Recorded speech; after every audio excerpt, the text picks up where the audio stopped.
Hi, friends. Thanks for joining me for another story from the Bible. The last story was about Abraham and Sarah and how God gave them a baby named Isaac. This story is about Isaac years later when Isaac was grown and it was time for him to find a wife. Pay attention to the very interesting way he gets his wife. Isaac, the son of Abraham and Sarah, grew up in a strong and tall young man. Sarah had died, and Abraham had decided it was time for Isaac to have a wife. But it had to be a girl from their own people who lived far away from Canaan. Abraham said to his servant, "Go to my brother Nohar to choose a wife for Isaac and bring her here." "If she doesn't want to come, shall I take Isaac to her?" asked the man. "No, Isaac must stay here. God promised this land to my people.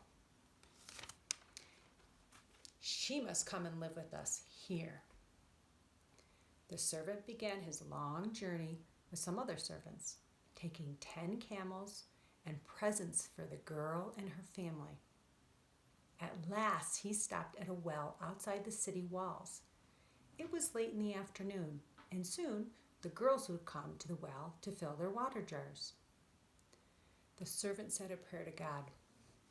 "Please help me find a wife for Isaac. I'll say to one of the girls, 'Please give me a drink from your water jar.' If she says yes, and I will also give water to your camels, let her be the right wife for Isaac." Before he finished his prayer, the servant looked up and saw a beautiful girl. I have a picture of this. You can see the 10 camels that they came on, and it looks like they're carrying all their supplies. And here's the well where they get their water. And that must be Abraham's servant who's trying to find the wife for Isaac. And here's the beautiful girl. I wonder if she'll become Isaac's wife.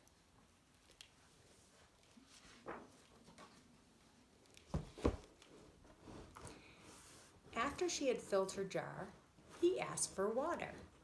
She gave him the jar, and after he had a long drink, she filled her jar again and again with water for his camels. I have a picture of this too.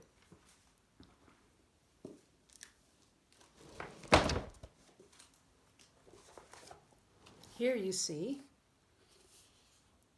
the beautiful girl pouring water into what looks like maybe a big bowl built out of stones where the camels drink.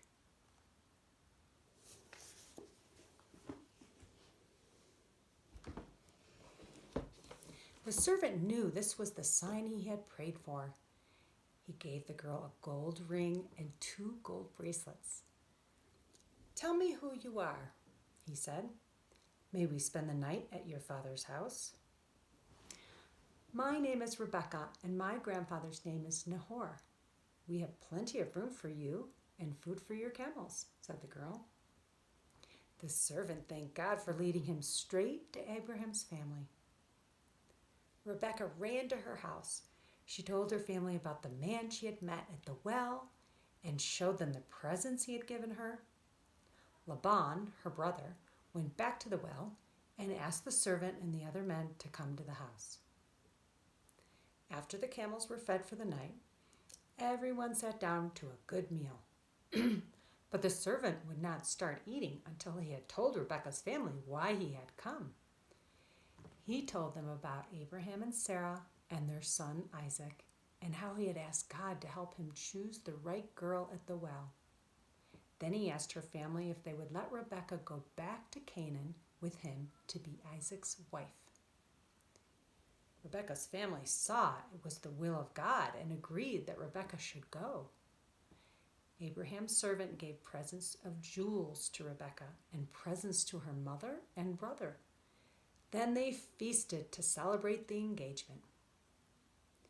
Abraham's servant wanted to go home at once, and Rebekah agreed to go with him. The next morning, the men loaded up the camels. Rebekah said goodbye to her family and began the long journey to Canaan. It was was evening at last, they reached Abraham's tent. Isaac was out in the fields and saw the camels coming.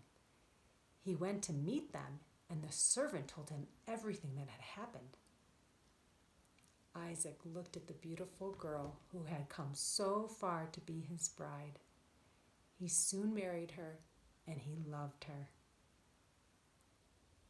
Isn't that interesting how he found his wife? That was a great story. Join me again for another book from the Old Testament.